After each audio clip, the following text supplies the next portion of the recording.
नमस्कार, मी निळकंठ गायकवाड. आपण पाहत आहात जनसंवाद न्यूज.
कार्यक्रमाच्या निमित्तानं आधी मान्यवर मंडळ या ठिकाणी आता आपल्या कोल्हापूरच्या मध्यवर्ती सहकारी बँकेच्या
बँकेच्या वतीनं मनपूर्वक स्वागत करून आधी मान्यवर मंडळी आता या ठिकाणी मंचावरती येतात.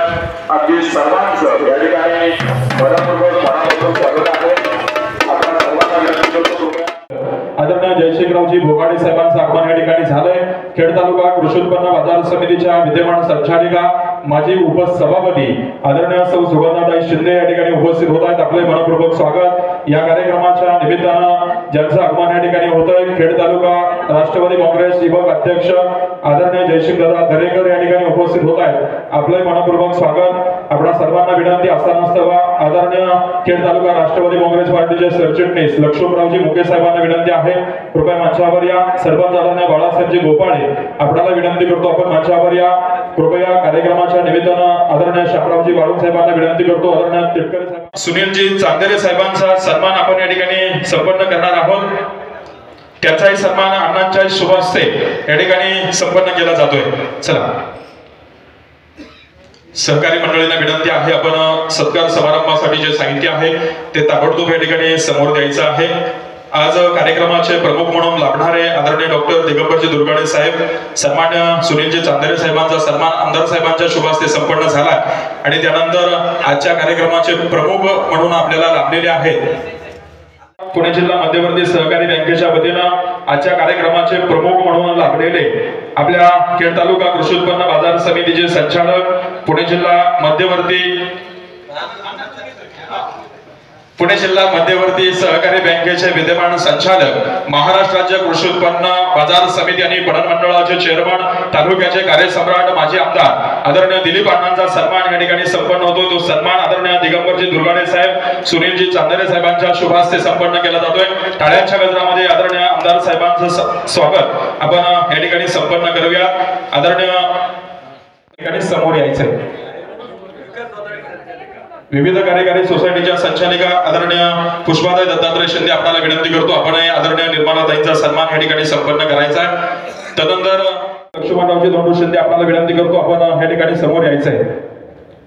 यानंतर कार्यक्रमाच्या निमित्तानं प्रमुख म्हणून लाभलेले आपल्या पुणे जिल्हा खेड तालुका कृषी उत्पन्न बाजार समितीचे माजी सभापती कैलासरावजी लिंबोरे आपला या ठिकाणी सन्मान होतोय. सभापती महोदयांना विनंती करतो आपण सन्मान्य विठ्ठलरावजी वनगरे साहेबांचा सन्मान या ठिकाणी आपण संपन्न करतोय. तो सन्मान सन्मान्य सरपंच प्रदीप शेठ लक्ष्मण शिंदे आपल्याला विनंती करतो आपण दादांचाही सन्मान या ठिकाणी संपन्न होतोय. तो सन्मान करण्यासाठी वांद्रे विविध कार्यकारी सोसायटीचे चेअरमन तो सन्मान या ठिकाणी तज्ञ संचालक कैलास नामदेव शिंदे आपल्याला विनंती करतो आपण या ठिकाणी यायचंय. तदनंतर खेड तालुका कृषी उत्पन्न बाजार समितीचे विद्यमान संचालक रणजितजी भाडे आपला या ठिकाणी सुरेश भाऊ शिंदे सभापती महोदयांना विनंती करतो आपण या ठिकाणी उपस्थित अण्णांचा सन्मान या ठिकाणी संपन्न करायचा आहे. त्याचप्रमाणे आदरणीय लक्ष्मणरावजी मुके साहेबांचा सन्मान संपन्न होतोय. इमारतीचा लोकार्पण सोहळा संपन्न होतोय. सर्वप्रथम मी आंबोली विविध कार्यकारी सहकारी सोसायटीच्या वतीनं आणि आंबोली ग्रामस्थांच्या वतीनं आपलं सर्वांचा या ठिकाणी ऋण व्यक्त करतो. आंबोली सहकारी सोसायटीच्या आज भव्य दिव्य इमारतीचं जे उद्घाटन होतंय ते उद्घाटन आजचा जो दिवस हा भाग्याचा दिवस आंबोलीकरांसाठी आंबोली विविध कार्यकारी सोसायटीसाठी असं त्याचं एकमेव कारण आहे. या तालुक्यामध्ये काम करत असताना सार्वजनिक कामाला महत्त्व देणारे दिलीप अण्णा मोहिते पाटील यांनी आम्हाला सर्व संचालक मंडळाला सूचित केलं. आमच्याकडे जागा उपलब्ध होती आणि अण्णांनी आम्हाला ताकद दिली आणि आज ही भव्य दिव्य इमारत आपल्या समोर उभी राहिली. या कार्यक्रमाला आपण सर्वजण आलात. जिल्ह्यातील अनेक कार्यक्रम पार पाडत या ठिकाणी आपण उपस्थित झाला. अण्णा बँकेच्या बाबत बोलायचं म्हटलं या परिसरामध्ये ही पीडीसी बँक 22 गावचं केंद्रबिंदू आहे. आज या बँकेमध्ये माझ्या माहितीनुसार थोडासा व्यवहार या परिसरातील आमच्या लोकांकडे कमी पडायला लागला. याचं एकमेव कारण या परिसरामध्ये अमोलसारखा दूध प्लॅन प्रत्येक गावात झाला आणि त्याचे सर्व दूध उत्पादक शेतकऱ्यांची खाती अर्बन बँकेला पाईट सारख्या शाखेत गेली. या 22 गावामध्ये अमोल दूध संस्था 6 शाखा आहेत आणि 6 शाखेचे 600 सभासद जर पाईटला अर्बन बँकेला जॉईन झाले, हा इथला पीडीसी बँकेचा व्यवहार त्यांचा तुटला. त्याचा परिणाम पीडीसी बँकेवरती नाही तर आंबोली बाजारपेठेवरती या पश्चिम पट्ट्यातील एक केंद्रबिंदू मानणाऱ्या आंबोली गावावरती झालेला आहे. याची गैरसोय सर्वसामान्य माणसाला ती भासत आहे. या परिसरामध्ये काम करत असणारी तुमची पीडीसी बँकेचे कर्मचारी, त्यांचाही काही वेळेला दोष नसतो. या ठिकाणी नेटवर्क नसतं. वांद्र्याहून आलेला माणूस 11च्या गाडीने आलेला असतो, त्याला 3च्या गाडीने जायचं असतं. नेटवर्क नसल्यामुळे अण्णा अध्यक्ष साहेब तो माणूस आपलं काम न होता परत जातो आणि दुसऱ्या दिवशी आपलं काम मोडून त्याला पुन्हा या आंबोलीला यावं लागतं.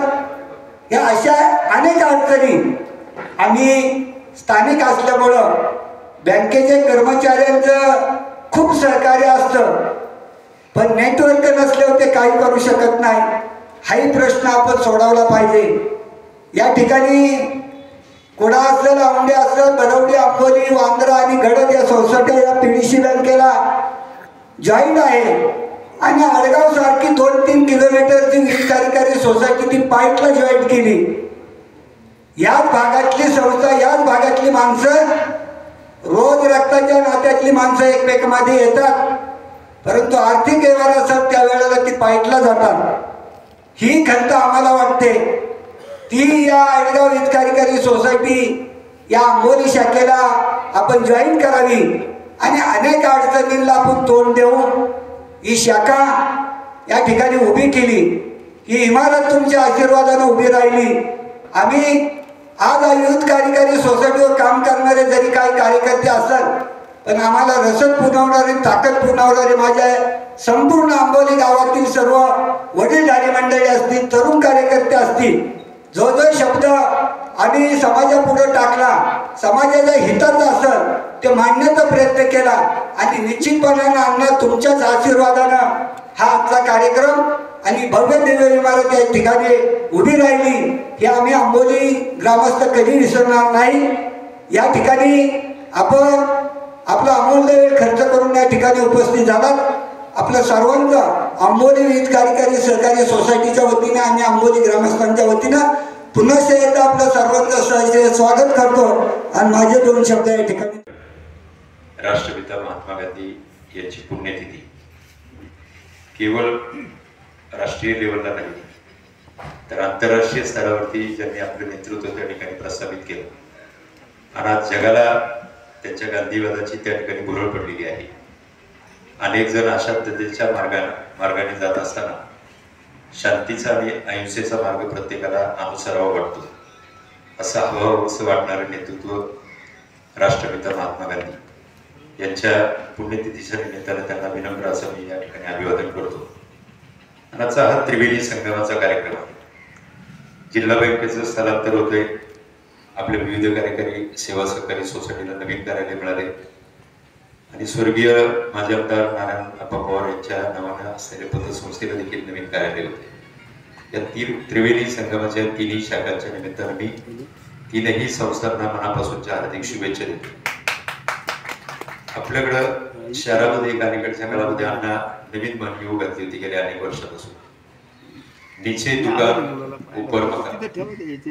आपलं तसंच झालेलं आहे. नीचे दुकान आणि उपर मकान. तुमची मातृसंस्था ही पुणे जिल्हा सहकारी बँक आहे.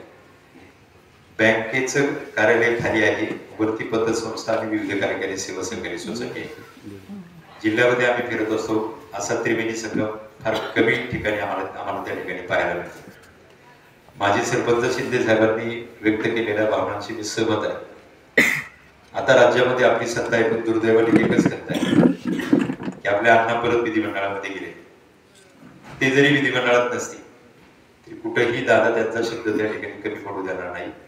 ते आपल्याला पाहिजे त्या गोष्टी सगळ्या त्या ठिकाणी 100% अवेलेबल होती. दुर्गाडे सर आणि ते त्यांच्या भाषणामध्ये त्या संदर्भातला उहापोह करतील तो पुणे जिल्हा मध्यवर्ती सहकारी बँक आज केवळ महाराष्ट्र राज्यातील नव्हे तर भारत देशातल्या संपूर्ण ज्या जिल्हा मध्यवर्ती सहकारी बँक आहेत त्याच्यामधली 1 नंबरची बँक कोणती तर ती आपली पुणे जिल्हा मध्यवर्ती सहकारी बँक आहे. अशा खंडातली एक अग्रगण्य बँक म्हणून आपण त्या बँकेकडे त्या ठिकाणी पाहत असतो. अजितदादा पवार साहेब उपमुख्यमंत्री या बँकेचं नेतृत्व करतात.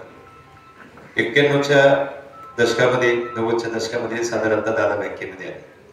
250-300 कोटीच्या ठेवीत तेवढीच कर्ज असणारी बँक आजचा जर हिशोब केला तर 10,500 कोटीची कर्ज, 13,500 कोटीच्या ठेवी, 26,000 कोटीचा टर्नओव्हर आणि 419 कोटी रुपयांचा प्रॉफिट यंदा बँकेला झालेला आहे. एवढी दैदिप्यमान परंपरा काही एका दिवसामध्ये होऊ शकते का तर नाही होऊ शकते. त्याचं कारण असं की दृष्टी असणारं नेतृत्व. शेजारी मगाशी जाणार होते, नाशिकमध्ये जा, सोलापूरला जा, नगरला जा, 0% व्याजदरानं तुम्हाला 3 लाखापर्यंत कर्ज मिळतं का तर ती 100% मिळतं. नगर, नाशिक आणि सोलापूरला मिळतं का तर तिथे मिळत नाही. त्याचं कारण काय तर तिथली लिडरशिप चांगली नाही. त्याचा परिणाम असा झालाय की तिथल्या जिल्हा मध्यवर्ती सहकारी बँका या लिक्विडेशन मध्ये त्या ठिकाणी निघण्याची वेळ त्या ठिकाणी आहे. त्याचं कारण एक आहे की तिथे लिडरशिप नाही. इथे लिडरशिप भक्कम कोणाची हो, इथं असणारे ज्येष्ठ संचालक माझे आमदार आदरणीय दिलीपअण्णा मोहिते पाटील आणि राज्याचे उपमुख्यमंत्री अजितदादा पवार साहेब यांच्या भक्कम नेतृत्वाखाली बँक त्या ठिकाणी काम करते. दुर्गाडे सर आणि आम्ही सर्वजण त्यांच्या नेतृत्वाखाली त्या ठिकाणी काम करतो. एक कडक शिस्त. प्रसंगी माणसाला वाईट वाटतं कडक बोलल्यानंतर, परंतु त्या संस्थांना जर योग्य प्रकारची शिस्त घालू दिली नाही तर कशा पद्धतीची परिस्थिती ओढवते आपण पाहिलेलं आहे. राज्याच्या मंत्रिमंडळामध्ये 20 वर्ष कॅबिनेट मंत्री असणारे हर्षवर्धन पाटील साहेब त्यांनी अनेक संस्था काढल्या, परंतु यावेळेच्या विधानसभेतलं दादांचं दत्तमामा भरणेच्या प्रचाराचं भाषण तुम्ही ऐका. युट्यूबवरती आता सगळं अवेलेबल आहे. त्याच्यामध्ये त्यांनी ज्या ज्या संस्था काढल्या, साखर कारखाना असेल, दूध संघ असेल, त्या सगळ्या मोडीत निघाल्या. परिणाम तर तिथलं नेतृत्व त्या ठिकाणी संपलं. संस्था काढणं सोपं आहे, परंतु ते चालवणं अवघड आहे आणि शिस्तीत चालवणं अवघड आहे. आणि त्याच्याकरता लिडरशिप चांगली आवश्यक आहे. आणि ती लिडरशिप आपण भाग्यवान आहोत की खेड तालुक्याला अण्णांसारखी लिडरशिप मिळाली. आता आम्ही बँकेमध्ये आल्यापासून ही 4थी शाखा आहे की जिचं स्थलांतर होते. त्याच्या अगोदर देखील त्यांनी सगळ्या शाखांचं नूतनीकरण केलं, झोनल ऑफिसचं नूतनीकरण केलं. हे कशासाठी केलं? तिथे येणारा माझा सर्वसामान्य शेतकरी त्याला त्या ठिकाणी बसायला नीट जागा मिळाली पाहिजे, प्यायला पाणी मिळालं पाहिजे, सेवक वर्गाकडनं त्याला चांगली सुविधा त्या ठिकाणी मिळाली पाहिजे. इन्फ्रास्ट्रक्चर जर चांगलं असेल तर त्या ठिकाणचा कर्मचारी उत्साहामध्ये त्या ठिकाणी काम करू शकतो. याचा अनुभव अण्णांना असल्यामुळे अण्णांनी हे सहकारातलं अत्यंत महत्वाचं पाऊल त्या ठिकाणी उचललं. जिल्हा मध्यवर्ती सहकारी बँकेला एका वेगळ्या उंचीवरती घेऊन जाण्याचं काम त्यांनी केलेलं आहे. नजीकच्या 5-6 महिन्यांचा विचार केला तर अण्णासाहेब आम्ही लखनौला गेलो होतो, त्यानंतर गोव्याला गेलो, रात्री आमच्या तालुक्यातल्या सहारा सिटीतल्या आंबे व्हॅलीला गेलो. कशा करता गेलो? फिरायला गेलो का तर नाही. बँकेच्या वतीनं लखनौला आपल्याला पुरस्कार 1 मिळाला, गोव्याला 3 पुरस्कार मिळाले. आणि परवाच्या रात्री आजची माझी पोस्ट पहा, पुढारी वर्तमानपत्रामध्ये 5व्या पानावरती आलेली आजची बातमी पहा. त्याच्यामध्ये बँको रिबन नावाचा जो पुरस्कार आहे, उभ्या भारत देशातल्या जेवढ्या बँका आहेत त्याच्यामध्ये सर्वाधिक ठेवी गोळा करण्याचा मान कोणाला जातो तर तो आपल्या पुणे जिल्हा मध्यवर्ती सहकारी बँकेला जातो. आणि म्हणूनच त्या ठिकाणी बँकेचा गौरव त्या ठिकाणी स्वीकारायला मी गेलो होतो. सरांना थोडंसं काम होतं त्यामुळे मी त्या रात्री तिथे गेलो होतो. त्या 80 बँका देशभरातल्या आल्या. मी जिल्हा मध्यवर्ती सहकारी बँकेचा उपाध्यक्ष म्हणून उठल्यानंतर माझ्याकडे पाहणाऱ्यांच्या नजरा एका वेगळ्या दृष्टीने माझ्याकडे पाहत होती की एवढी मोठी बँक आणि तिच्याकडे पाहताना माणसाची दृष्टी होती. आपण एखाद्या वैभव संपन्न राज्याकडे पाहत असताना आपली काय परिस्थिती होती तशाच प्रकारची परिस्थिती मी परवा त्या ठिकाणी अनुभवलेली. एका रात्रीत घडतं गाव तर नाही, नेतृत्वाला त्या ठिकाणी खपावं लागतं. त्याच्या माध्यमातून या सगळ्या गोष्टी या ठिकाणी होत असतात. सकाळीच आम्ही त्या ठिकाणी खरपुडी गावामध्ये गेलो होतो. अण्णांनी 3-4 संस्था आता नवीन काढल्या. काही संचालक वर्गात लोक घाबरतो, नवीन संस्था वाढवत नाही. का वाढवत नाही? तर परत एक बोकाटी मतदार बसतो आणि त्या मतदाराला सांभाळताना काय यातना असतात ते मी अनुभवलेले आहेत गेल्या वेळेला. मग वर्गातले संचालक काही म्हणतात नको संस्था आहे तेवढंच आपले सांभाळ. पण अण्णाचा दृष्टिकोन निवडणुकीची पर्वा न करणारा नेता म्हणजे दिलीपअण्णा मोहिते पाटील. निवडणुकीचा त्यावेळेला पाहू, पण आता त्या माझ्या गावातल्या लोकांना जर वेगळ्या सोसायटीची गरज असेल, यशवंतराव चव्हाण साहेबांचा जो सत्तेच्या विकेंद्रीकरणाचा विचार होता तो अंमलात आणणारे नेतृत्व म्हणून आपण अण्णांकडे त्या ठिकाणी पाहतो. कार्यकर्त्यांना संधी मिळाली पाहिजे. खरपुडीची एक सोसायटी ती 2 खरपुडीच्या 2 सोसायट्या केल्या. ते तुम्ही 26 जणांना संधी दिली. परंतु कधी कधी काही माणसं इकडे तिकडे वागतात. राजकारणाचं बोलण्याची ही वेळ नाही, परंतु विविध कार्यकारी सेवा सहकारी सोसायटी आज देशामध्ये 30% रोजगार हा सहकार विभाग निर्माण करू शकतो. स्वर्गीय यशवंतराव चव्हाण साहेबांनी त्याचा पाया घातला आणि खऱ्या अर्थानं सहकार अधिनियम 1960 आला. तिथून पुढच्या काळामध्ये सहकारातील त्या ठिकाणी प्रगती झाली. विशेषतः आपल्या पश्चिम महाराष्ट्रात सहकार रुजल्यामुळं स्वर्गीय वसंतदादा पाटील असतील, यशवंतराव चव्हाण साहेब असतील किंवा पवार साहेब असतील यांनी एक वेगळी दिशा देण्याचं काम केलं. आणि आताच्या भारतीय जनता पार्टीच्या नेत्यांनी ही गोष्ट अचूक केली की आता काय होऊ शकतं. आणि म्हणूनच त्यांनी केंद्रामध्ये मोदी साहेबांच्या नेतृत्वाखाली त्या ठिकाणी नवीन सहकार खाते निर्माण केलं. अमित भाई शाह त्याचे मंत्री झाले. सहकार मंत्र्यांनी या विविध कार्यकारी सेवा सहकारी सोसायटींना 5 लक्ष रुपयाचा संगणक दिला. तुमच्या 6 संस्थांना मिळाला का नाही? मिळाला. ट्रेनिंग झालं का? झालं. किती संस्था बोलायला झाल्या होत्या तिथं? तानाजी सगळ्या झाल्या. म्हणजे आता तुम्ही इथे एंट्री आंबोलीत केली तर ती थेट अमित भाई शहाना दिसतात. म्हणजे मधी गडबड करण्याची कुठली त्या ठिकाणी आता सोय राहिली नाही. कारभार पारदर्शक आणि स्वच्छ होण्यासाठी अण्णांचा त्या ठिकाणी आग्रह. अण्णांना आम्ही मगाशीच विनंती केलेली, त्यांनी देखील ते मनावरती घेतले. परवा बँकेमध्ये आमची चर्चा झाली. आता राज्यामध्ये आणि केंद्रामध्ये आपलं सरकार जरी अण्णा आमदार नसतील तरी राज्याचं अर्थमंत्रीपद आणि उपमुख्यमंत्रीपद आणि पालकमंत्री आपले नेते आदरणीय अजितदादा पवार साहेबांकडे. अण्णांनी शब्द टाकल्यानंतर त्या ठिकाणी कुठेही दादा तो खाली पडू देणार नाही याची खात्री. आणि म्हणून दिलीपांना मोदींच्या नेतृत्वाखाली या विकास संस्थांना स्वतःचं कार्यालय उभारण्यासाठी डीपीडीसी मधून निधी द्यावा म्हणून अण्णा त्या ठिकाणी आग्रह आहे.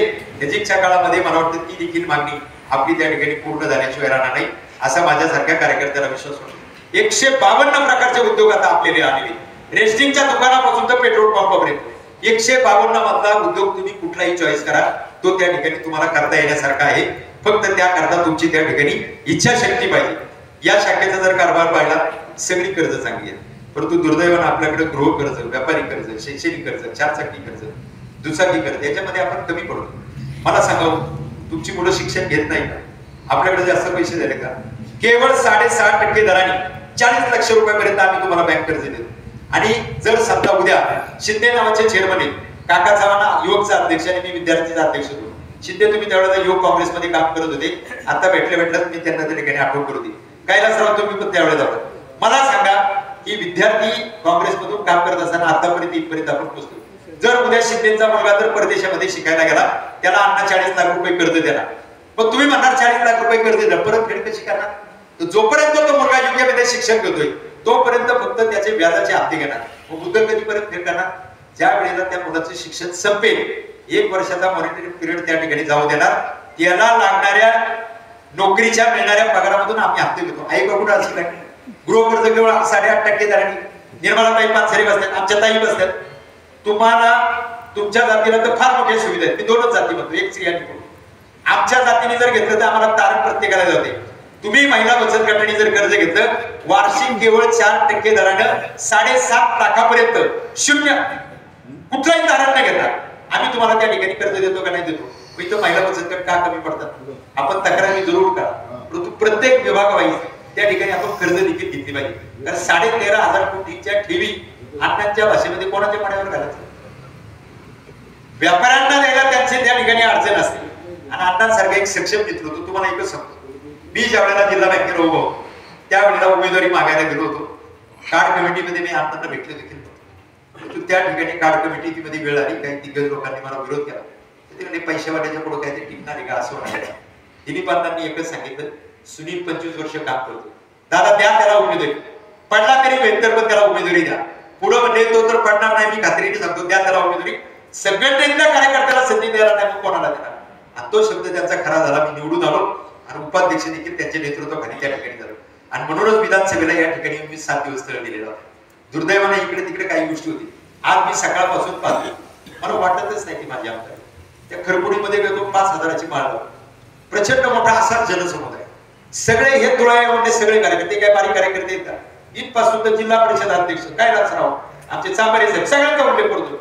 सगळेजण तुम्ही दिग्गज आहात. एवढी मोठी लोकसंख्या जमती, कुठं नेमकी माशी शिकली हेच मला करायचं आहे. परंतु तुम्हाला सांगतो, भगवान की गरीब देर या अंधेर.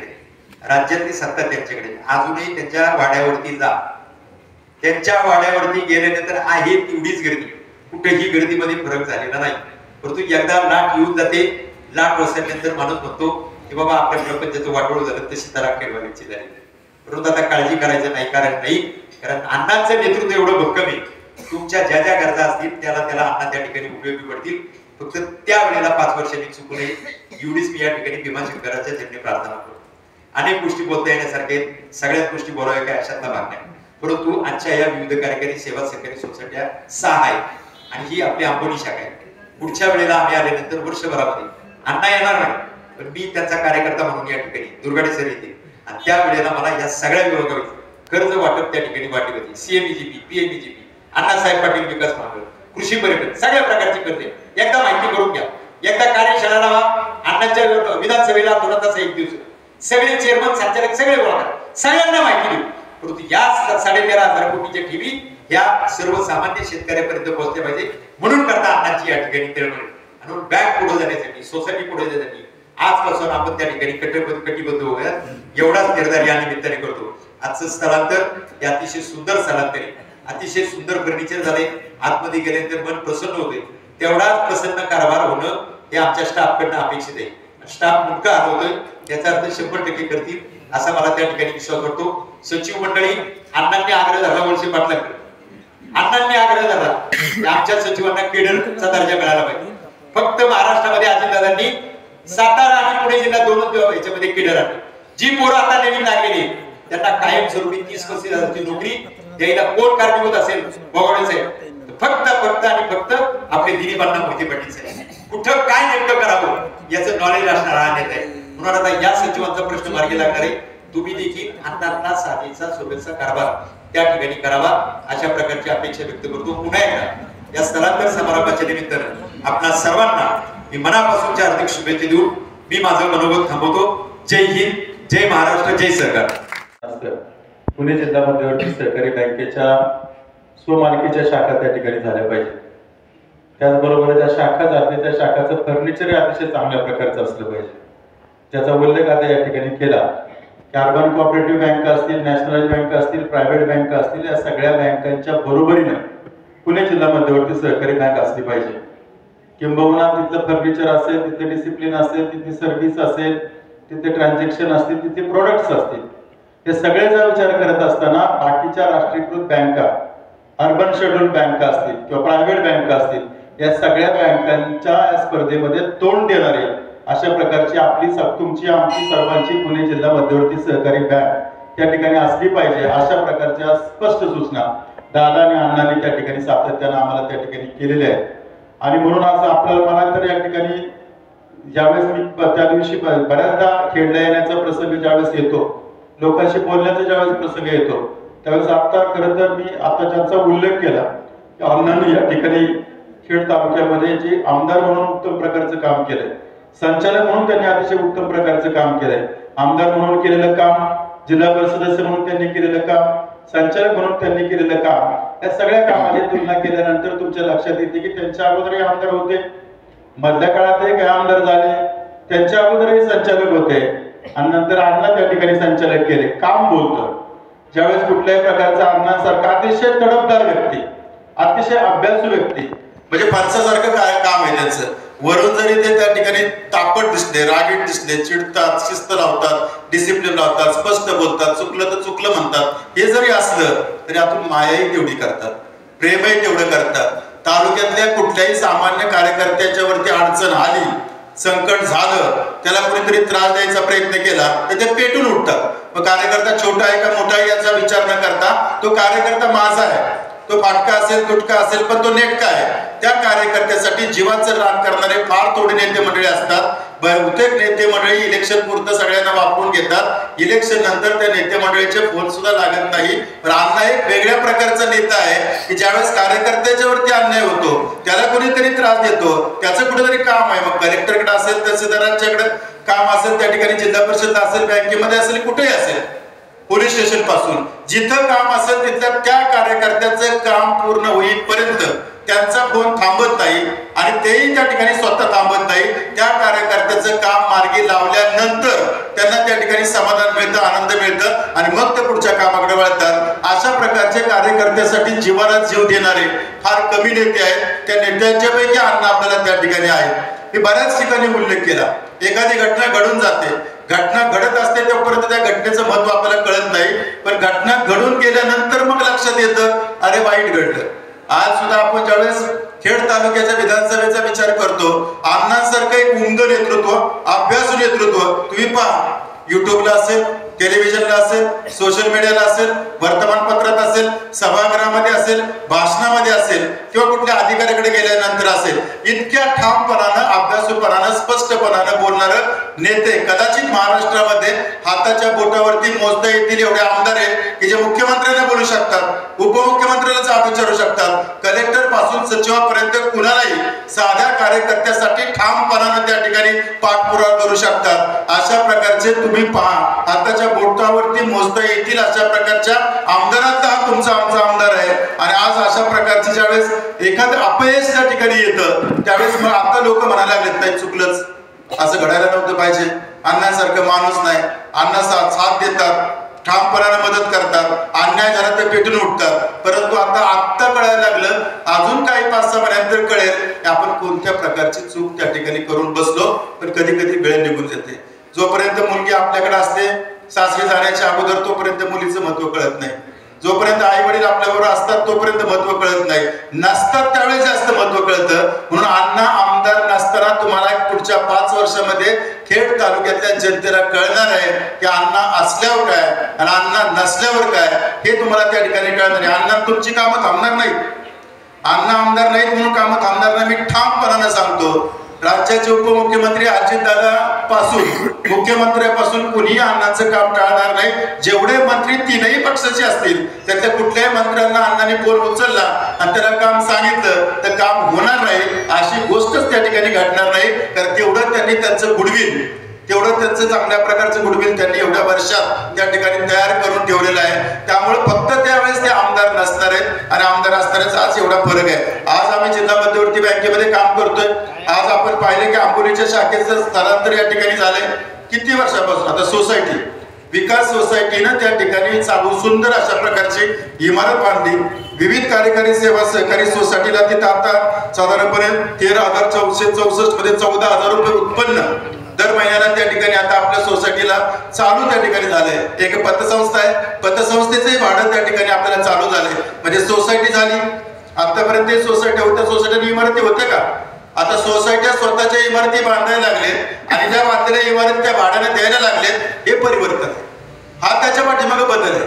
आज ते 48 ठिकाणी अण्णा सांगतात की प्रत्येक गावामधल्या विविध कार्यकारी सोसायटीला स्वतःची इमारत असली पाहिजे, फर्निचर असलं पाहिजे, त्यानंतर त्यांनी स्वतःच्या उत्पन्नाची साधनं सुरू केली पाहिजेत. त्यासाठी आज केंद्र सरकारच्या माध्यमातून सुद्धा 156 प्रकारचे व्यवसाय सुरू करता येतात. आपण सुद्धा आपल्या विविध कार्यकारी सोसायटीकडनं तशा प्रकारचे व्यवसाय सुरू करावे. कारण मला सोसायटीला धन्यवाद देतो, उत्तम इमारत आपण त्या ठिकाणी बांधली. पण कल्पना करा, मला माहित नाही पण आपल्याकडे किती सभासद सोसायटीचे मला माहित नाही, पण आपण गृहीत धरू 100च सभासद आहेत आणि आपण किराणा मालापासून सगळ्या प्रकारच्या वस्तू वर्षभरामध्ये एक कुटुंब खरेदी करतं. 1 लाखाची तरी खरेदी करत असेल ना. गॅस सिलेंडर पासून सगळ्या प्रकारच्या किराणापासून सगळ्या प्रकारच्या गोष्टी घेतल्या 1 लाखाचं खरेदी करतात. 100 लोकांनी 1-1 लाख रुपयाची खरेदी करायची ठरवली तर आपली सोसायटी आहे, आपणच त्याचे सभासद आहे. आपण इकडून तिकडून खरेदी करतो त्यापेक्षा आपल्याच दुकानात खरेदी करा, नफा झाला तर डिव्हिडंड तुम्हालाच मिळणार आहे. 100 लोकांनी 1 लाख रुपयाच्या खरेदी करत असताना म्हणजे खतं असतील, बी बियाणं असतील, किराणा माल असेल, कोणत्याही प्रकारच्या वस्तू 1 लाख रुपयाच्या वस्तू आपल्याच सोसायटीच्या दुकानातून दुकान टाकलं तर म्हणतोय, दुकान टाकलं आणि 1 लाख रुपयाच्या खरेदी केल्या तर 100 लोकांनी 1 लाख रुपयाची खरेदी केली तर 1 कोटी रुपयाची खरेदी होईल. 1 कोटी मधून तुम्हाला 10% फक्त मार्जिन तुम्ही ठेवलं, फक्त 10%, तर सोसायटीला 10 लाख रुपयाचा दर वर्षाला फायदा होईल. 200 सभासद असतील 20 लाख फायदा, 300 सभासद असेल 30 लाख फायदा. 20% मार्जिन ठेवलं आणखी होईल. 10 लाख रुपये तुम्हाला मिळणार आहे. 2 मुलं त्या ठिकाणी काम करणार आहे, तो सगळं खर्च जाऊ म्हणजे त्या ऑफिसचं भाडं असेल, दुकानाचं भाडं असेल, ट्रान्सपोर्टिंग असेल, कर्मचाऱ्याचा पगार असेल, जाऊन 10% मिळणार आहे. म्हणजे मला असं वाटतं की विचार केला ना तर आपला व्यवसाय वाढणार आहे. पण दुसऱ्या दुकानात जाऊन खरेदी करण्यापेक्षा आपलं आपण घ्यायचं ना, आपणच मालक त्याचं. हेही आपण त्या पद्धतीने करू शकता असं मला त्या ठिकाणी वाटतं. तुमच्या आमची सगळ्यांची जे पुणे जिल्हा मध्यवर्ती सहकारी बँक मगाशी त्या ठिकाणी अण्णांनी उल्लेख केला, आज पीक कर्ज 0% त्या ठिकाणी दिलं जाते.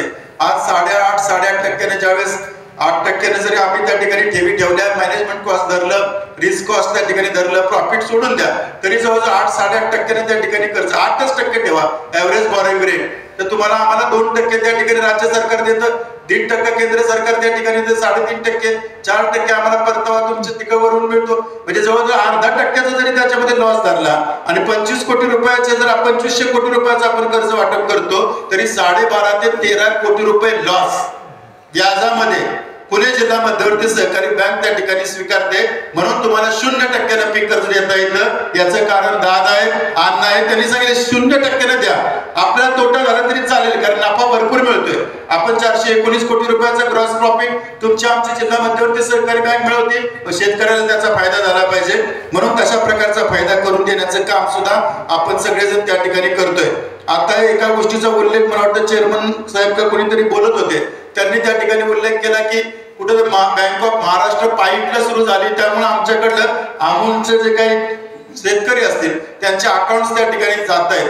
मलाही त्या ठिकाणी अधिकाऱ्यांना सांगायचे, चेअरमन संचालक यांनाही त्या ठिकाणी सांगायचे, अमूल सुद्धा जसं आपल्याकडलं महानंद आहे तसं गुजरात मधलं अमूल आहे, ती सुद्धा सहकारी संस्था आहे. त्यामुळे खरं तर त्या सहकारी संस्थेनं त्यांच्याकडच्या लोक कस्टमर जे असतील त्यांचे अकाउंट खरं तर सहकारी संस्थेमध्येच ठेवले पाहिजे. तशा प्रकारचं अण्णांच्या दादांच्या माध्यमातून आम्ही अमूललाही पत्र देण्याचा प्रयत्न करू. पण मला बाकीच्याही कस्टमरला सांगायचंय, आमच्या अधिकाऱ्यांना सांगायचे, आता कर्ज इथं कनेक्टिव्हिटीचाही संबंध इथे आला, इथं देसाई साहेब आहेत, मी आहे, चांदेर साहेब आहेत, अण्णा आहेत, आपण त्या ठिकाणी आम्ही अधिकारी पाठवतो आणि रेडिओ फ्रिक्वेन्सी ज्याला आपण म्हणतो RF टॉवर, या ठिकाणी RF टॉवर आपल्याला त्या ठिकाणी उभा करता येईल आणि RF टॉवरच्या माध्यमातून तुम्हाला कंटिन्युअस त्या ठिकाणी कशा प्रकारे लाईन देता येईल याच्याबद्दलची काळजी बँक म्हणून आम्ही त्या ठिकाणी घेऊ, त्याची तुम्ही काळजी करू नका. पण बँक ऑफ आपण जर दुसऱ्या बँकेमध्ये खातं खोलण्याचा प्रयत्न आपण ज्यावेळेस सभासद म्हणून कस्टमर म्हणून करू, विचार करा बँक ऑफ महाराष्ट्राचा चेअरमन कोण आहे, व्हाईस चेअरमन कोण आहे, संचालक कोण आहे, राज्याचा प्रमुख कोण आहे, जिल्ह्याचा प्रमुख कोण आहे, तालुक्याचा प्रमुख कोण आहे, ते जाऊ द्या, त्या शाखेच्या व्यवस्थापकाचं नाव माहिती आहे का तुम्हाला? बरं गेल्यानंतर चहा वगैरे काय विचारतात का? आपल्या ठिकाणी आमच्या बँकेच्या व्यवस्थापकाकडे तुम्ही गेला तर तुम्हाला काही विचार, सचिन तू आला का, सचिनराव या, राहुलराव या, काय सगळेच नाही घ्यायचं, अरुणराव तुम्ही या, प्रत्येकाची नावं घेऊन कैलासराव तुम्ही या, असं आमचे अधिकारी तर बोलवतात, बरोबर ना? तुमचं नावानिशी बोलवतात, चहा प्यायचं का विचारतात, एखादी अडचण असेल तर ठामपणाने तुम्ही बोलू शकता. आणि जर अधिकारी चुकला लगेच अण्णाला फोन जातो, बरोबर ना, सगळ्यांना फोन जातो. म्हणजे आपला अधिकारी चुकला तर ठामपणाने तुम्ही बोलू शकता, त्याचा कान पकडू शकता, वरिष्ठांना त्या ठिकाणी सांगू शकता, तुम्ही त्याला ओळखता, तो तुम्हाला ओळखतो, तरी आपल्याला तिकडे बँक ऑफ महाराष्ट्राच बरी का वाटते? बरं गृह कर्ज घ्यायचं असेल तर त्यांच्याकडे 8.55% व्याजदर आहे, आपल्याकडे 8% आहे. शैक्षणिक कर्ज त्यांच्याकडे 8-9%, आपल्याकडे 6-6.5%. हे आपण का देतोय? आपल्याकडे मुलं परदेशात जाऊन शिकतात. देशामध्ये सर्वात कमी शैक्षणिक कर्जाचा व्याजदर आपल्या पुणे जिल्हा मध्यवर्ती सहकारी बँकेमध्ये आहे. आणि अण्णाने आम्हाला ठामपणे आपली मुलं शेतकऱ्याची देशात परदेशात गेली पाहिजेत, शिकले पाहिजेत. 40 लाख रुपयापर्यंत 11% व्याजदर होता, तो मध्ये आपण 6% केला, आता थोडासा 0.5% वाढवला, म्हणजे लाखाला 5,000 रुपये फायदा होतो. 40 लाखाला 2 लाख रुपये व्याजामध्ये फायदा आपल्याला एका वर्षाला होतो. 4 वर्षाचा कोर्स असेल तर 8 लाख रुपये फायदा हे कोण देऊ शकतं? तरी आपण कुठे जातो? कधीतरी आपणही विचार केला पाहिजे. या बँकेचे सभासद तुम्ही आहात, जे सोसायटीचे मेंबर्स आहात ना, हे सोसायटी बँकेचे सभासद आहे, पतसंस्था बँकेचे सभासद आहे, मजूर संस्था बँकेचे सभासद आहे, दूध संस्था बँकेचे सभासद आहे. म्हणून या बँकेचे मालक तुम्ही आहात, दुसऱ्या बँकेचे मालक तुम्ही नाही आहात. त्यामुळे इथं नफा मिळाला तरी तुमच्यामुळे मिळणार आहे, तोटा झाला तर तुमच्यामुळे मिळणार आहे. ज्या बँकेचे मालक आपण आहे त्या बँकेचा विचार न करता, बरं इथलं प्रोडक्ट सगळे चांगले आहे, व्याजदर आपल्याला कमी आहे, ठेवीचे व्याजदर आपल्या त्यांच्यापेक्षा जास्त आहे, या सगळ्या प्रकारचे बरं फर्निचर त्यांच्यासारखंच आपलं आहे. ATM आपलंही त्यांच्यासारखं, उलट त्यांच्या ATM मध्ये पैसे नसतात, आपल्या ATM मध्ये अतिशय रेग्युलर पैसे त्या ठिकाणी असतात. या सगळ्या प्रकारच्या गोष्टी जर आपली बँक, आमची म्हणत नाही आम्ही, आपली बँक आपण जर त्या ठिकाणी या सगळ्या गोष्टी प्रोव्हाइड करत असतो तर मग आपण सुद्धा पटवून दिलं पाहिजे. एकटे अण्णा काय करणार, एकटे आम्ही काय करणार, त्यांना त्यांचं व्याप त्या ठिकाणी असतं. पण आपण त्या ठिकाणी समजून सांगितलं पाहिजे रे आपल्या बँकेत टाका. मेरा त्या बँकेची स्पर्धा करायची नाही किंवा तुम्हाला नावं ठेवायची नाही, पण आपले आपण जपलं पाहिजे, ते आपण वाढवलं पाहिजे. जास्त नफा झाला तर आणखी तुम्हाला वेगवेगळ्या कर्जामध्ये सवलती मिळतील. महिला बचत गटाला 4% ताई कोणीतरी देते का कर्ज? 4% महिला बचत गटाला कर्ज फक्त त्या ठिकाणी मिळतं. सावकाराकडनं किती टक्क्यानं आपण घ्यायचो? सराफाकडनं, पेढीवाल्याकडे. जाऊ द्या, बराचसा उशीर झाला, अण्णा नाही पुढच्या कार्यक्रमाला त्या ठिकाणी जायचंय. पण मी तुम्हाला एवढंच सांगतो ठामपणानं की इतर कोणत्याही बँकेमध्ये जे काही कर्जाचे व्याजदर असेल, ठेवीचे व्याजदर असेल, सर्व्हिस असेल, तंत्रज्ञानाचा वापर असेल, या सगळ्या प्रकारच्या बाबींचा विचार करत असताना आपली बँक जर कुठे कमी पडत असेल, तुम्ही अण्णांना सांगा, अण्णा ठामपणानं आम्हाला आदेश देतील आणि जिथे कुठे गॅप असेल तो गॅप भरून काढायची जबाबदारी आमची, पण आपल्या बँकेवर लक्ष ठेवायची जबाबदारी तुमची. आणि बघ, जर नाणं खरखरीत असेल, आपली बँक जर कुठे कमी पडत असेल ठेवीवर व्याजदर द्यायला, कर्जावरती व्याज द्यायला, सेवा द्यायला, जर आम्ही त्या ठिकाणी कुठे कमी पडत असो तर जरूर तुम्ही दुसरा विचार करा. पण जर कमी पडत असू तर आपलं बघा. आपण एवढा तरी विचार आपण त्या ठिकाणी केला पाहिजे. एवढंच मी त्या निमित्तानं आपल्या सगळ्यांना त्या ठिकाणी सांगतो. म्हणून अण्णांसारखं एक अभ्यासू, अतिशय बुलंद, तेजस्वी आणि सगळ्यांना ठामपणानं मदत करणारं अशा प्रकारचं नेतृत्व आपल्याला लाभलंय. आम्हालाही बँकेला ते नेतृत्व लाभलंय, ते आम्ही जपण्याचा प्रयत्न बँक म्हणून करतोय. तुम्ही सुद्धा अशा प्रकारचे एक उमदं नेतृत्व जे आपल्याला त्या ठिकाणी मिळाले, की ज्या नेतृत्वाची प्रशंसा महाराष्ट्रातले आमदार करतात, मंत्री करतात, मुख्यमंत्री उपमुख्यमंत्री ज्यांचं कौतुक करतात, आणि अशा प्रकारच्या माणसाला आपण बळ देण्याचं काम केलं पाहिजे, त्यांचा उत्साह वाढवण्याचं काम केलं पाहिजे, त्यांचा कॉन्फिडन्स आपण वाढवण्याचा प्रयत्न केला पाहिजे. चढ उतार तर सगळीकडे असतात. आज दिवस वेगळे असतील, म्हणजे सूर्य उगवतो, मध्याने येतो, मावळतो, पुन्हा उगवतो. त्यामुळे आज जरी आपल्याला तसं वाटलं असलं, थोडाफार त्या ठिकाणी फटका बसला असेल, तरी सुद्धा उद्याच्या काळामध्ये अण्णांसारखं नेतृत्व बाउन्स बॅक होणार आहे. जसं आपण चेंडू जोरात दाबतो ना, तेवढा जोरात बाउन्स होतो. त्यामुळे आता कोणी दाबायचा प्रयत्न केला असेल तर त्याच्यापेक्षा डबल वेगानं अण्णा बाउन्स झाल्याशिवाय राहणार नाही, जोरानं मुसळे घेतल्याशिवाय राहणार नाही. आणि आम्हाला विश्वास आहे तुम्ही सगळेजण काळांतरानं आपल्याला चूक समजत असेल, भविष्य काळामध्ये हळूहळू एक चांगलं नेतृत्व जपण्याचा प्रयत्न करू, त्यांना बळ देण्याचा प्रयत्न करू, त्यांचा आत्मविश्वास वाढवण्याचा प्रयत्न करू, आणि त्यांना पाठीमागून सपोर्ट केला तर उद्या जे सत्ता आपली आहे, सरकार आपलं आहे, मंत्री आपले आहे, मुख्यमंत्री उपमुख्यमंत्री आपले आहे, तुम्हाला कुणालाही अण्णा काहीच त्या ठिकाणी कमी पडून देणार नाही याच्याबद्दलचा विश्वास मी माझ्या अनुभवातून तुम्हाला सांगतो. आणि पुन्हा एकदा या आंबोली विविध कार्यकारी सेवा सहकारी सोसायटी आंबोलीची अतिशय सुंदर अशा प्रकारची चांगली इमारत झाली. ती जर शहरी भागामध्ये असती अशा प्रकारची उत्तम इमारत तुम्ही त्या ठिकाणी बांधली आणि ती बँकेला आपण त्या ठिकाणी भाड्याने दिली. त्याबद्दल विविध कार्यकारी सेवा सहकारी सोसायटीचे चेअरमन, व्हाईस चेअरमन, सचिव, त्यांचे सर्व संचालक, सभासद यांना मनापासून त्यांचे आभार मानतो.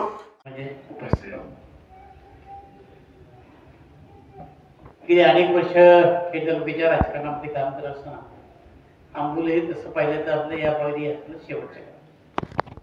त्याच्यानंतर विराम, भदोडी आणि वांद्रे अर्धा 1 किलोमीटरची गाव आहे.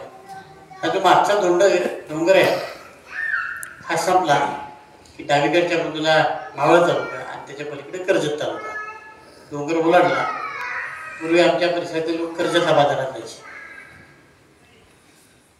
ते पायी डोंगरावर खाली उतरायचे, कर्जतच्या बाजूला. थोडंसं पुढे गेलंय की भीमाशंकर आहे आणि तिथं कोकणकडा म्हणतात.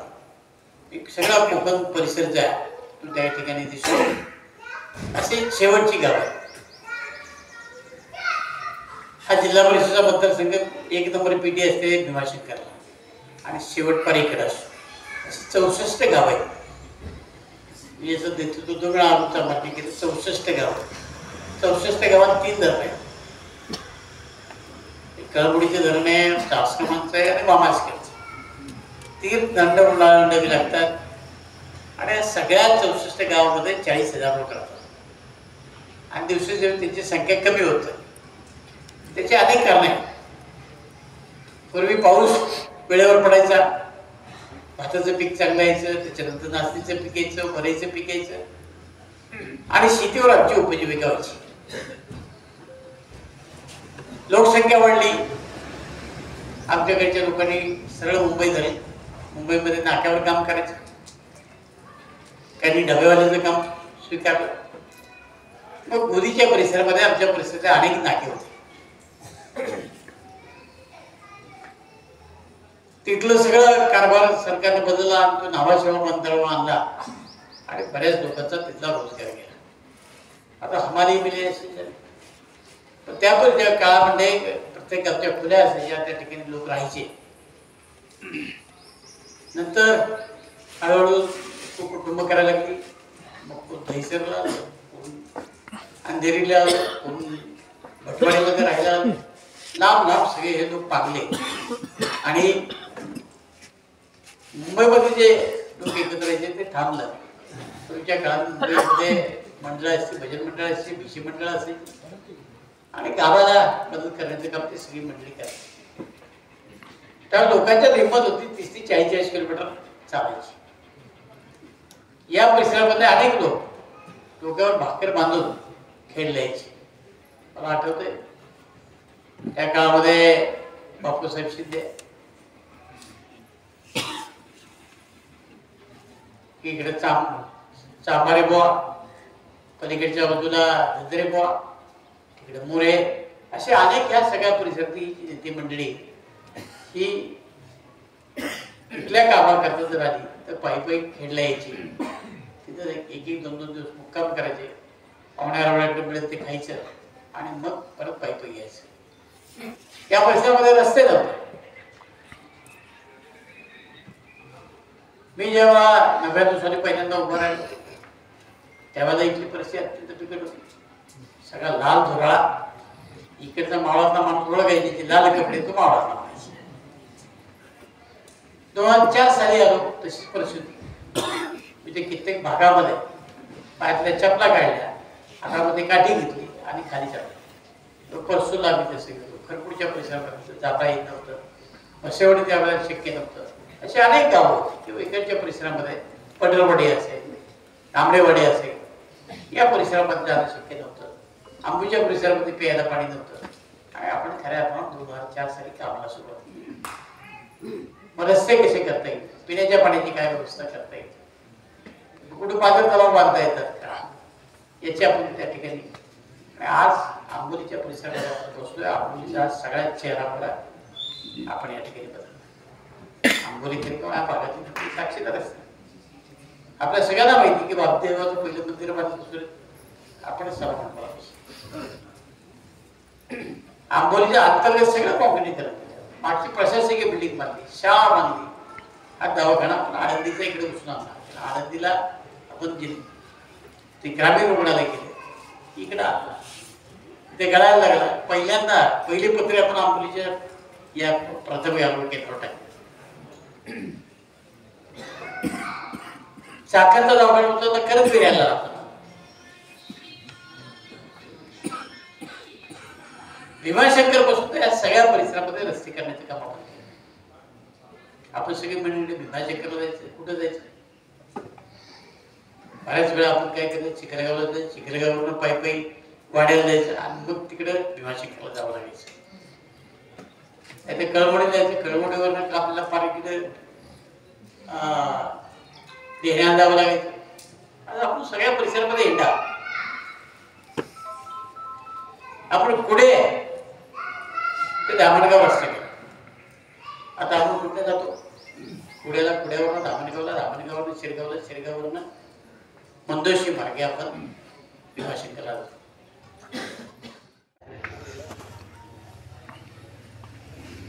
आपण तिथे पूल बांधला. पुढे जिल्ह्याचा सगळ्यात मोठा पूल आपण त्या ठिकाणी बांधला.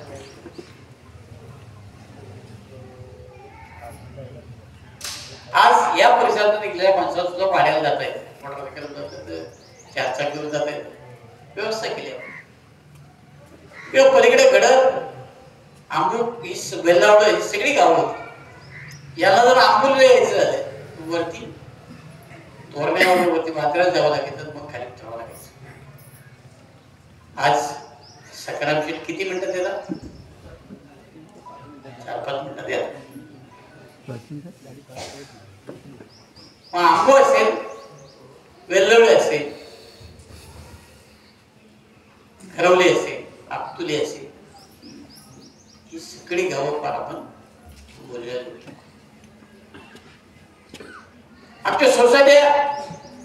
पायी पायी यावं लागायचं. आज आपली लोक मोटरसायकल गाडी देतात. ठरवली आंबोलीचा पूल, दिलीप मिश्रा, या सगळ्या वाहतुकीची साधना करण्याचं काम आपण या निमित्ताने केलं.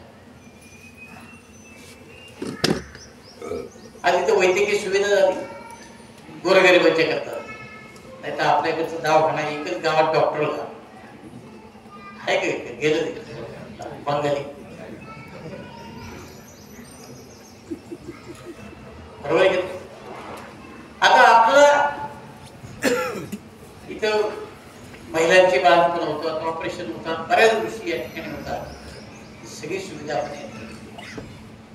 ज्या भागामध्ये पायी येणं सुद्धा मुश्किल होतं, गाड्या येणं मुश्किल होतं, त्या ठिकाणी सगळ्या सुविधा निर्माण करण्याचं काम आपण केलं. हायस्कूल झाले, 11वी 12वी झाली, सगळ्या सुविधा आपल्या परिसरामध्ये आणण्याचा, त्याला मदत करण्याचं काम आम्ही सगळ्या मिळून हे सगळं करत असताना या सगळ्या तालुक्याला निधी देण्याचं काम आम्ही दादाने केलं.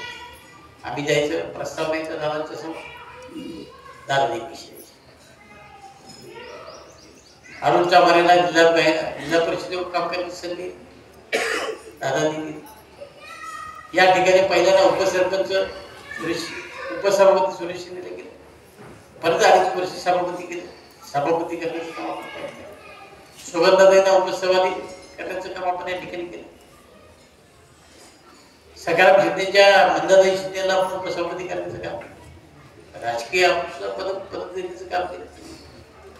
कुठे कमी पडलो नाही.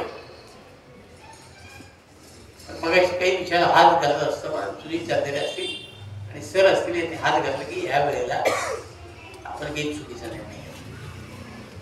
मला तर काय कुणास या तालुक्याला मंत्रिपद झाले नाही की मला माहिती, पण नेत्यांनी येऊन सांगितलं की तुम्ही या बाबतीत मुद्द्यात निवडून द्या, तुम्हाला आम्ही मंत्री. आपल्यापेक्षा बिकट परिस्थिती सिन्नरची होती. खासदारकीच्या निवडणुकीत 1 लाख मतांनी आम्ही मागवतो. 1 लाख. दादाने सांगितलं की कोकणाला निवडून द्या, मंत्री करतो. 1 लाख मतं लोकांनी बोलवली आणि 40,000 मतांनी त्यांना निवडून दिलं. पण आम्हाला काही करा आमच्या तालुक्याला मंत्रीपद द्या. आमचं काही थोडं थोडं पेट खात होतं कळलं. पावलानंतर फार फोन काय राग काढला माझ्यावर. जास्त विकासाची काम आपल्या परिस्थिती झाली कदाचित असं बरोबर. परत कामाची दादाकडे गेलो. दादा ती लिस्ट घेतली, म्हणजे ठेवा तिकडे. दादा मला असं म्हटले की तुम्ही जास्त कामं केली म्हणून कदाचित लोकांना ती आवडली नसते. असं झालंय का? दादाने मला उदाहरण सांगितलं की विलासराव देशमुखांनी हातून करता एवढं काम केलं, अरे विमानतळापर्यंत सगळं तिथल्या लोकांनी विलासरावला पाडलं. 5 वर्ष विलासराव म्हणले फिरकलेच नाही. 5 वर्षांनी गेले, लोकांनी 80,000 मतांनी निवडून दिले. पहिल्यांदा 40,000, 80,000 निवडून. मला असं वाटतं तसं करावं की तो माझा स्वभाव नाही. 8 दिवस 10 दिवस मला वाईट वाटलं. लोक यायला लागले, बाहेर थांबायला लागले. लोकांचे प्रश्न परत एकदा कामाला सुरुवात. सगळं आज ठीक आहे. एक उद्या एक सर्वसामान्य माणूस होता, त्याला आमदार करायचं काम एकदा 2 साली चुकीचा निर्णय घेऊन तालुक्याच्या विकासाला खेळ घालण्याचे काम आपण सगळ्यांनी केले. मला काही मी पाहुणेरावडे होते. मला एक सांगा, मी काय पाकिस्तान नाती जोडायची इकडे तिकडे नाती काढली असते की अवघड आहे मला नाते काढणं. मी प्रेमाची नाती जोडण्याचं काम केलं, विकासाची नाती जोडण्याचं काम केलं. अशी नाती ठीक आहे. आता नातेवाईकाला केलं, काय फरक पडणार आहे?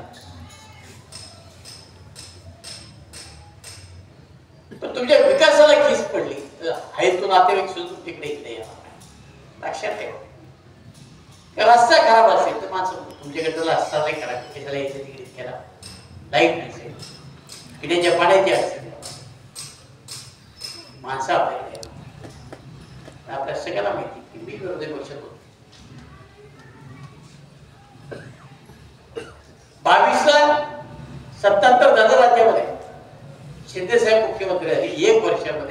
फक्त 3 कोटी रुपये मिळाले.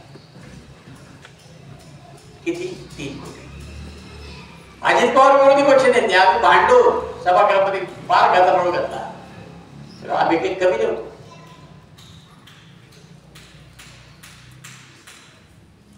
जवळजवळ 100 सभासद आमदार एका बाजूला होतो. आता तर 50-51 काय करू शकत.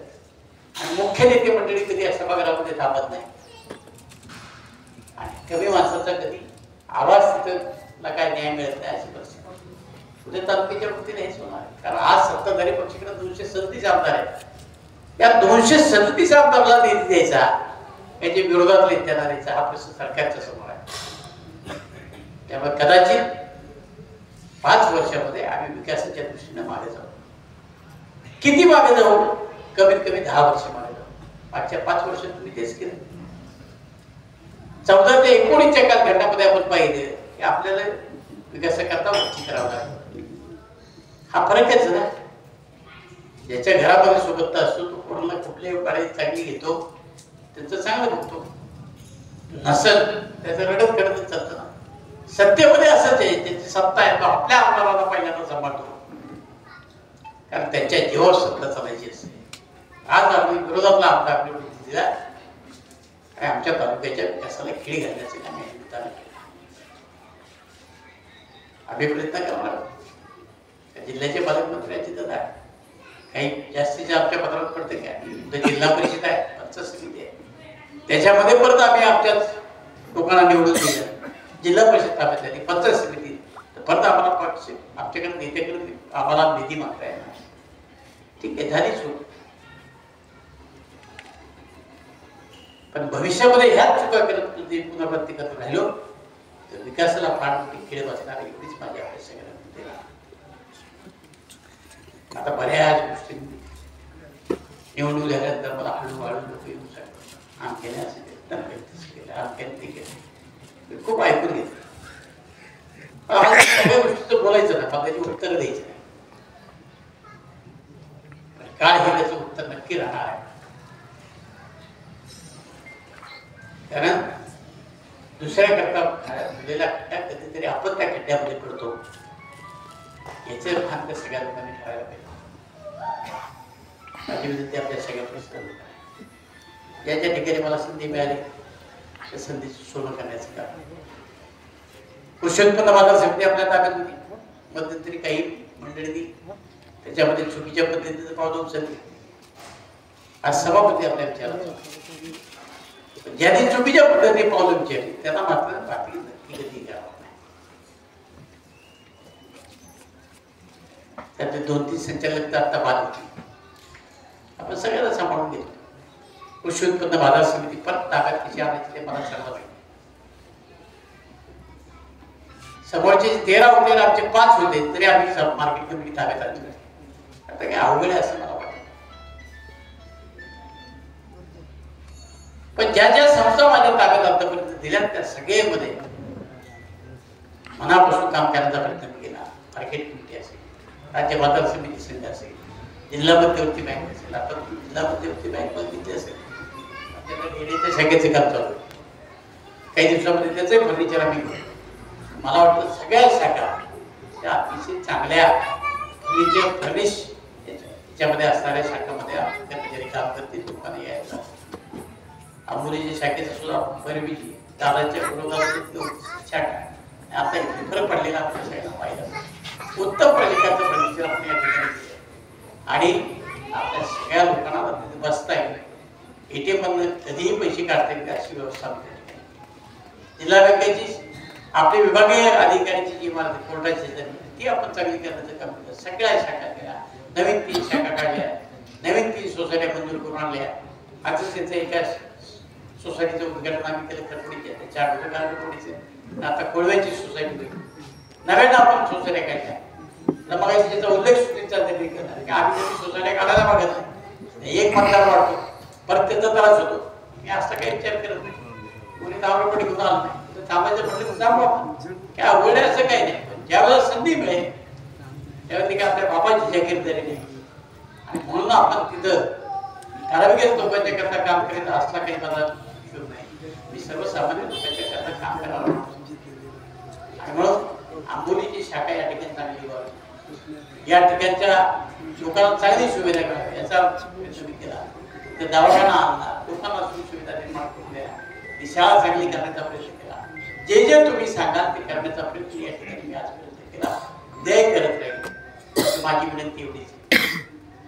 बऱ्याच वेळा काय होतं, आपण पुढे खेळला, पुढे चाकलला, पुढे इकडे टीव्ही ठेवतो, आपले शाखेत ठेवा, आपला काका वाढू द्या, इथे व्यवहार चांगल्या पद्धतीचा करा. आणि आता राहता राहिला विषय, मी अमूल डेअरीशी बोलतो आणि त्यांना सांगतो की बाबा तुमचं आम्ही दूध देतोय, लोकांची हेळसांड करू नका, 20-20 किलोमीटर जायला लावू नका, तुम्ही आमच्या जिल्हा मध्यवर्ती बँकेमध्येच लोकांना खाती काढायला लावा. राजगोर सहकारी बँक सुद्धा आपलीच आहे, पण इथल्या लोकांना जर तिथे पाईकला जावं लागत नाही, त्या सगळ्या लोकांची खाती इथे काढून त्यांना इथे कसे पैसे वर्ग करता याचा विचार 100% मी करतो. काळजी करू नका. नाही झालं तर दादांना सांगितलं, त्यांच्या चेअरमनला फोन करायला लागेल. आणि विशेष म्हणजे ते व्हाईस चेअरमन आहे, ते माझ्या ओळखीचे आहे. मध्यंतरी ते आले होते भीमाशंकरला, परत ते येणार आहेत, त्यांच्याशी बोलून घेतो आणि त्यांना सांगतो अडचण कुठल्या प्रकारची येणार नाही, एवढंच तुम्हाला मुद्दा सांगतो. भविष्यामध्ये आंबोली विकासाच्या दृष्टीने पुढे हा प्रयत्न आम्ही करतो. आता कर्जत भीमाशंकर, कर्जत शिरूर रस्ता आहे, त्याच्याकरता आम्ही प्रयत्न करतो. हा रस्ता जर आंबोलीचं महत्व आणखी वाढणार. आपण आता बहुधा पलीकडचा रस्ता आपण प्रस्तावित केला, तो जर आपण झाला तर आपण इकडनं रस्ता आंबोली, आंबे, पुढे धामणगाव, मंदोशी मार्गे भीमाशंकरला हा रस्ता आपण जोडलाच आहे. नव्यानं जो शिरूर भीमाशंकर रस्ता होतोय, शिरूर ते आंबोली रस्ता होतोय, शिरूर कर्जत रस्ता होतोय, तो झाला तर आपल्या सगळ्या भागाचं भविष्य उज्ज्वल ठरणार आहे असं प्रयत्न आम्ही निश्चितपणे करतोय.